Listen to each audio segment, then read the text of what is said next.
you sure Yehoda's alright? She looked totally crushed just now.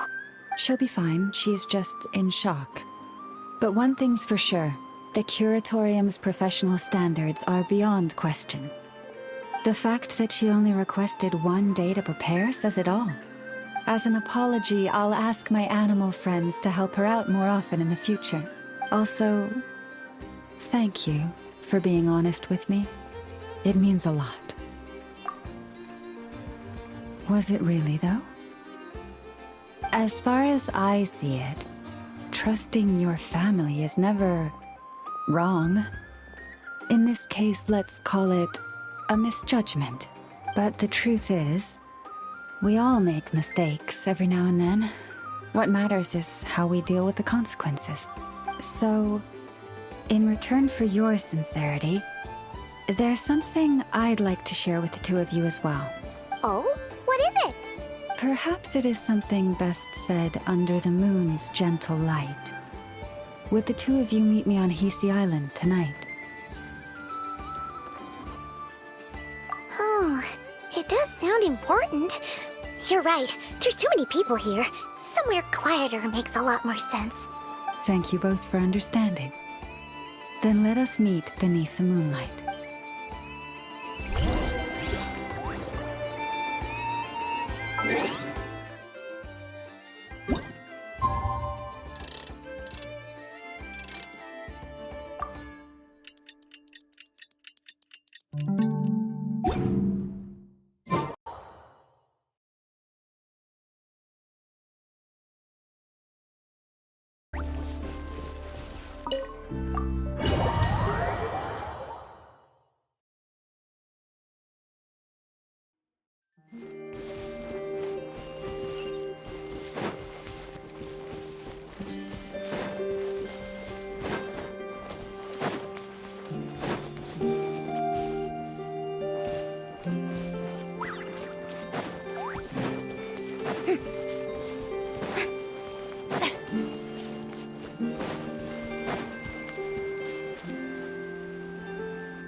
Praying? I am indeed. For the moment I was born, my people exclaimed, "Behold, eyes like the moonlit tide, antlers like the crescent moon, and blood that glimmers silver as the moon's reflection." From as far back as I can remember, I was revered as the Frost Moon's emissary and the Moontide Maiden. The first words I ever learned were prayers to the Frost Moon. The first gestures, those of our sacred rites. Wow, that must have been tough. Back then, I didn't know any better. It all just seemed so natural. The Frost Moon Scion's bloodline has long since begun to run thin. Nowadays, even those of us with antlers are few and far between, let alone those attuned to the power of Kuvaki. But I...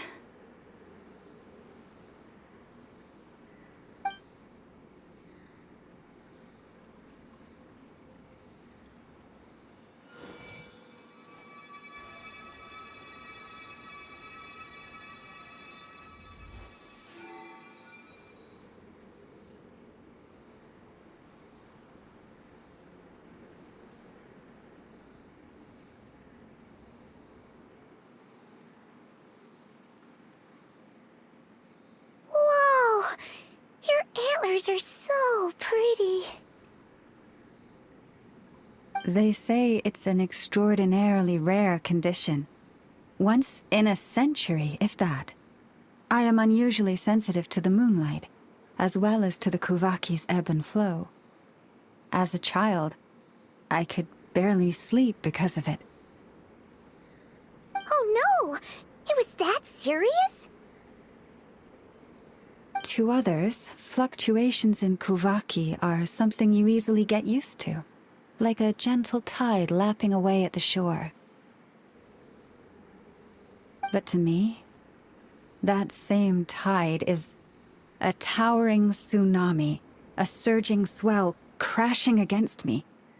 Of course, as the years went by, I learned how to suppress my senses and my power, enough to keep it all from overwhelming me.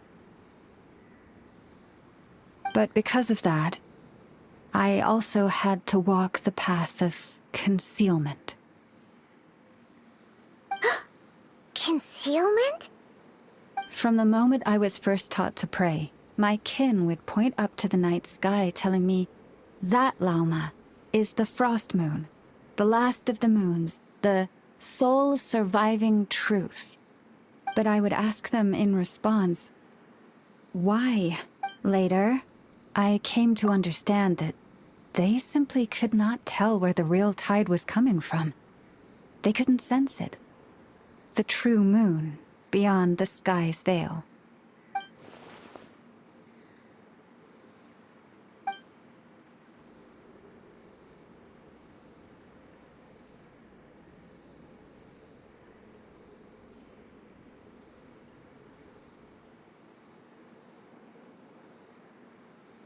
The moon is false. I reached that conclusion long ago. But there was no one I could tell. Not a single soul. At least, not until now. Am I the one who's wrong? Is it the moon that is false, or my own senses? I asked myself such questions time and time again.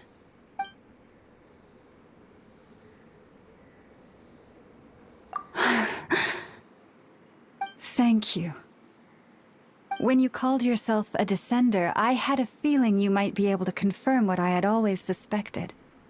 And now that you have, it's exactly as I imagined. I feel relieved. Oh, Paimon kinda gets why you couldn't tell anyone now. It's not easy to change people's minds on something they've believed for hundreds of years. That's what I meant by concealment. I knew too much, so I had no choice but to keep my people in the dark. Every prayer I offer feels like a lie to keep myself going.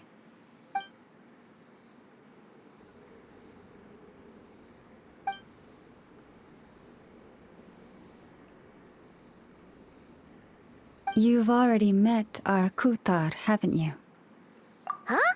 When was that? And, more importantly, when were you planning on telling Paimon? Ah, no wonder. What did you think of her?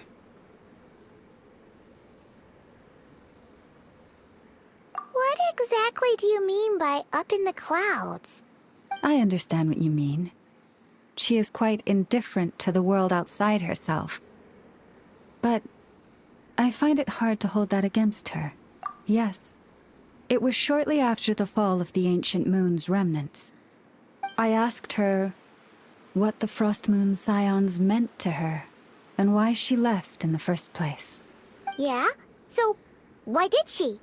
Perhaps it's better if you ask her yourselves. Things tend to get lost in translation when you speak on someone's behalf. What I can say for certain is this. Even when I had no one to confide in, I still had a family. I still had the Frost Moon Scions. But that girl, born beneath the moonlight, perhaps she's never felt she had either. The truth is, though, she might have had it all, if only the Frost Moon Scions hadn't let her down.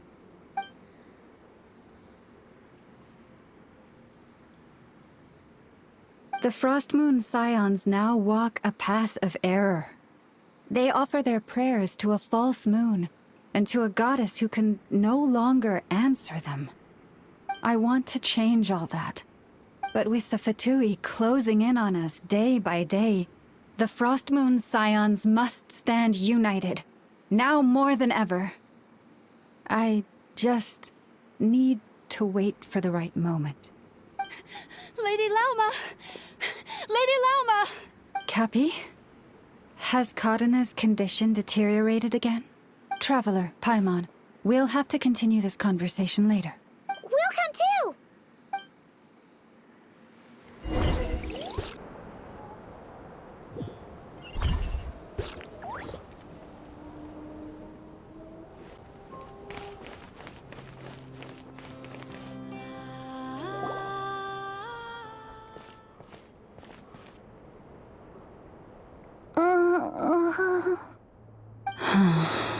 Why? Did I do something wrong? I've been praying to the moon goddess every day. Why isn't she getting any better? Cappy, I need you to wait outside. I'm about to start her treatment.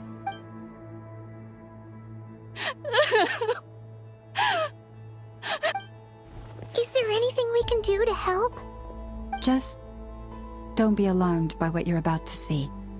And please, don't let her mother see it.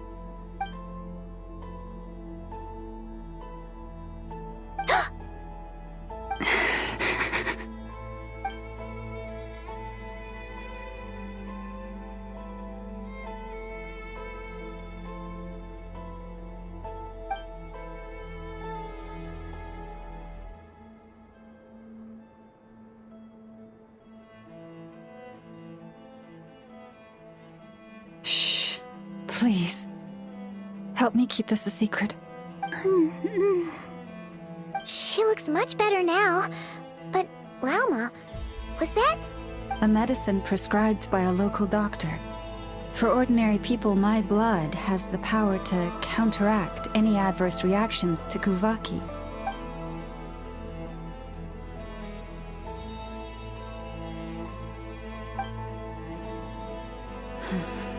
So, now you know another of my little secrets.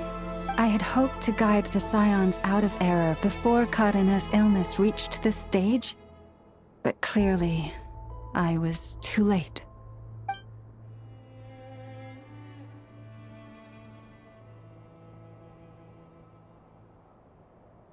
My life is as hidden from sight as the far side of the moon. Yet people only look to the bright side for guidance. If the day ever came when the two sides were reversed, could they truly accept it?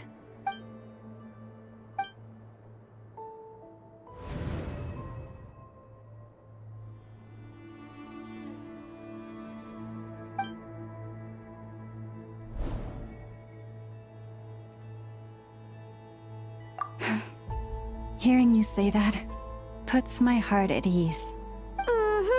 And if there's anything we can do to help the Frost Moon Scions, just let us know. Our priority, right now, is reclaiming our relic from the Fatui. But I now understand that the day I will tell everyone the truth is no longer far off.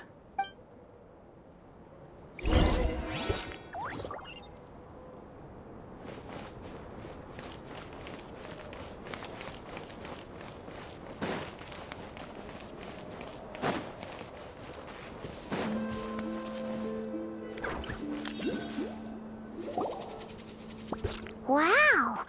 Paimon would never have guessed Lauma had all that bottled up inside. Hey! Watch your step! Ah! What's wrong? Oh, you scared Paimon. You scared me there too. Almost stepped right into one of my traps. A trap? Why would you leave a trap somewhere like this? Well, it's not like this is a main path. And besides, we Frost Moon Scions would recognize it instantly.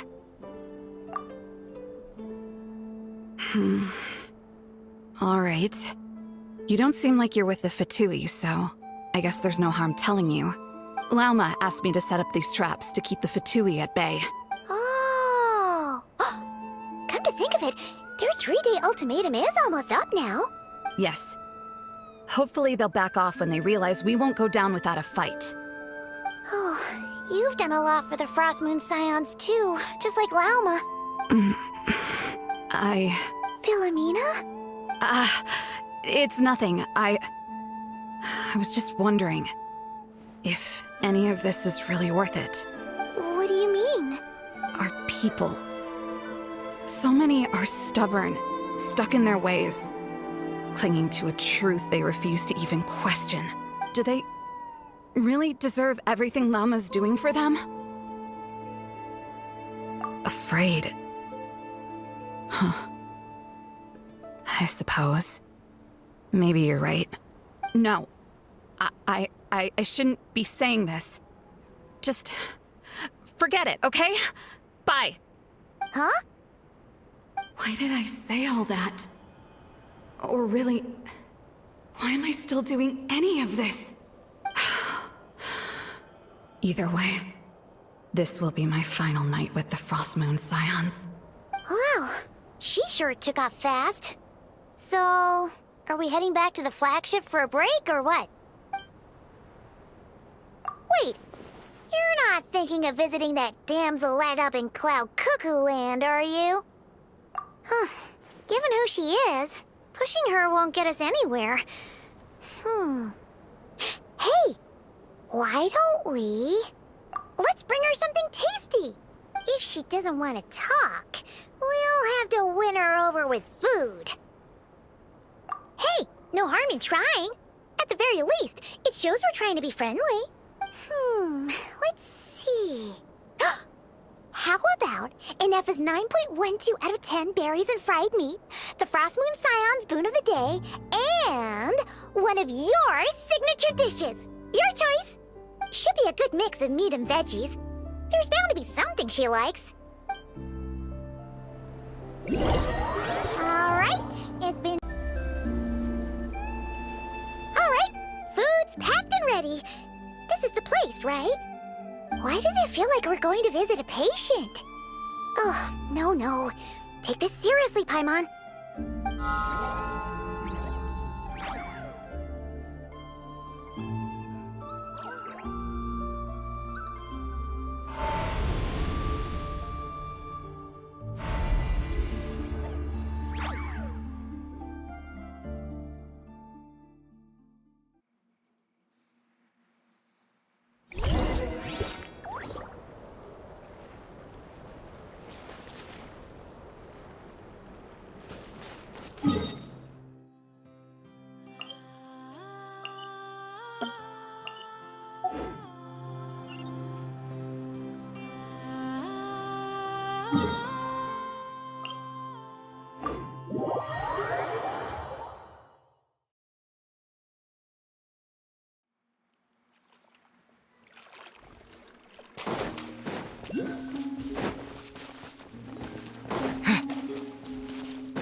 Remind me, who are you again?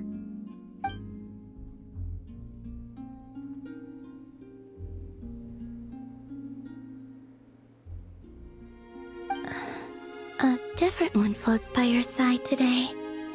A different one? What's that even supposed to mean? Ugh, there goes Paimon's perfect conversation starter. Hi there! Paimon is Paimon, and this is the Traveler.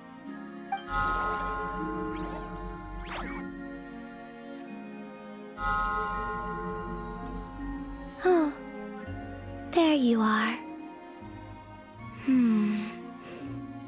Between the two, I suppose you're cuter. Wait, what do you mean Paimon's less cute than that floaty thing? Columbina. What is it? What's your favorite kind of food?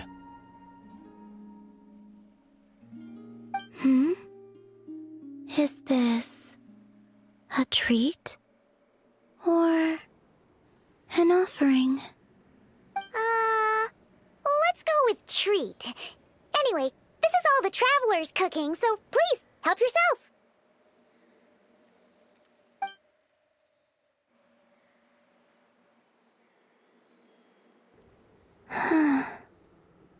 Oh, that wasn't exactly a yes, but she didn't turn it down either.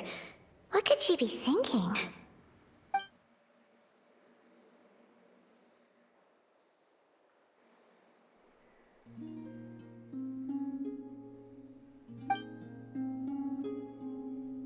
So, what do you want to ask? Hey, she's actually playing along! Quick, now's our shot. You know the moon in the sky isn't real, don't you?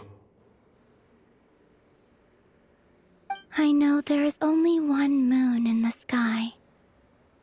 It is simply that some can see it, and some cannot.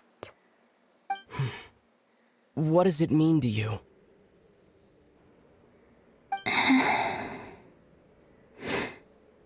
The missing prologue. What?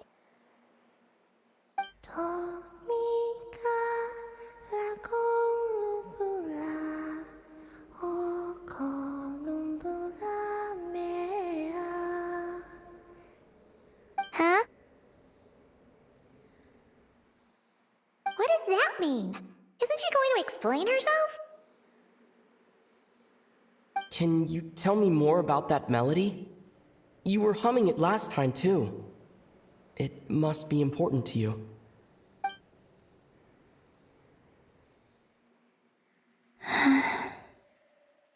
It is all I remember from the moment of my birth. A melody. A few lines of lyrics. Like a lullaby from a foggy dream. Oh, so who was singing it? I do not know. I have nothing else. Just that song. Huh?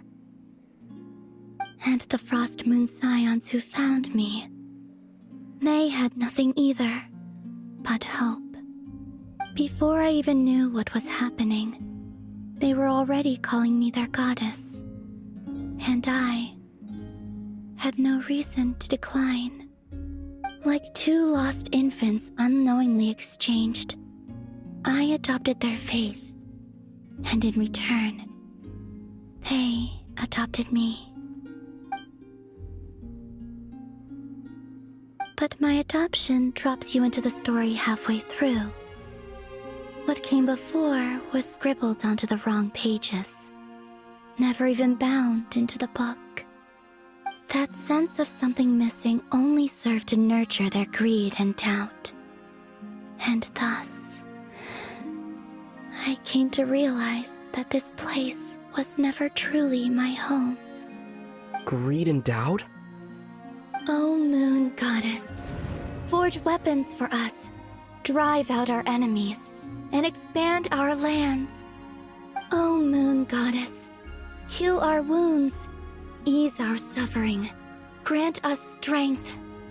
They asked for everything, and I obliged. Until the day came when no answer could be given. If mortals can turn to the gods when they are powerless, then who do the gods turn to when they have nothing left to give? You've got Paimon there. In those days, the Frost Moon Scions cared more for faith than for truth.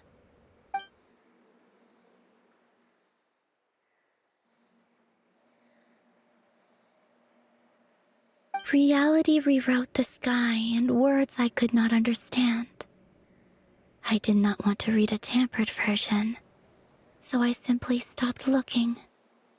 The real beginning of my story lies up there, on the moon, forever beyond my reach.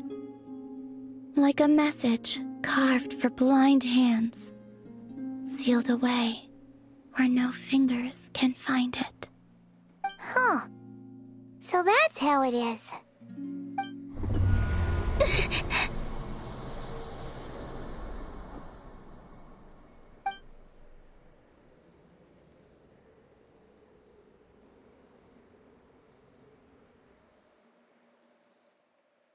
What's wrong?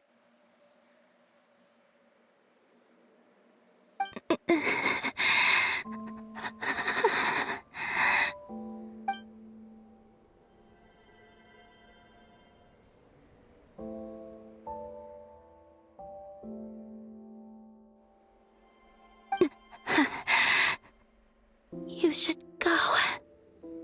What, now? But you really don't look well. Did something just happen? Is there anything we can do to help? No. Aside from answers, I have nothing else to give you in return. This is the price of running away from home a second time. Running away from home?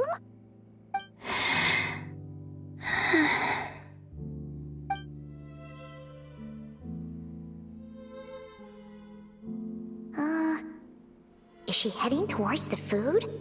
Did all of Paimon's questions make her hungry?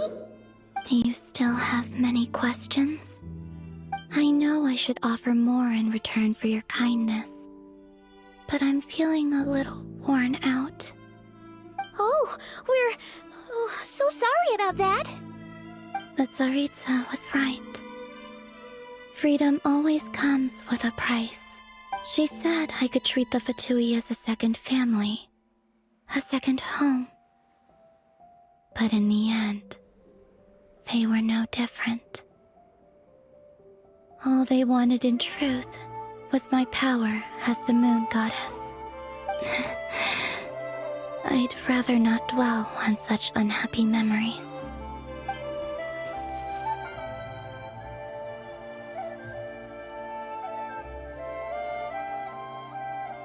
I have fulfilled my promise to the Tsaritsa, though it has used up much of my power. So you see, this has nothing to do with betrayal. So, you're just staying here for now, resting and recovering your strength? Yes, What about these flowers? they have grown in Nod Cry for many generations. They're highly sensitive to the ebb and flow of Kuvaki.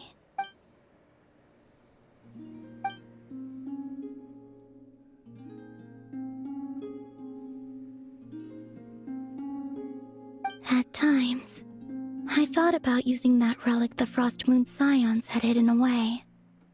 I could sense the power within it, but going out is such a hassle. People might see me, and I promised Lauma I wouldn't show myself to anyone.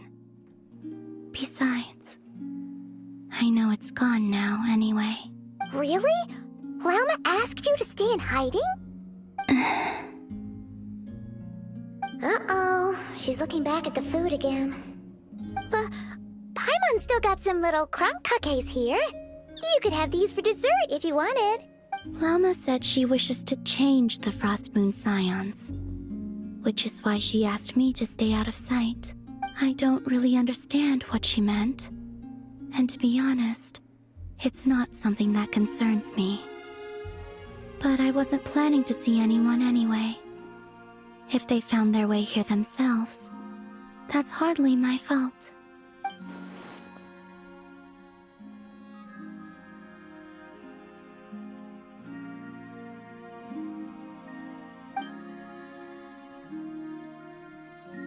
Lauma, the Maiden of the Grove. She is quite unlike any Frost Moon Scion I have ever met before. After hearing my story, she actually apologized for how the Frost Moon Scions treated me back then. She told us she feels like she's been living on the far side of the moon. Is that so? I actually got the opposite impression.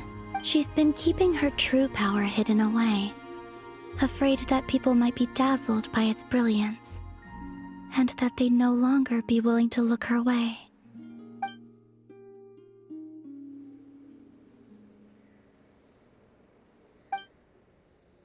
So what do you wish for now? I wish to return to the moon, to the home where my story is written. Right now, that is all I wish for.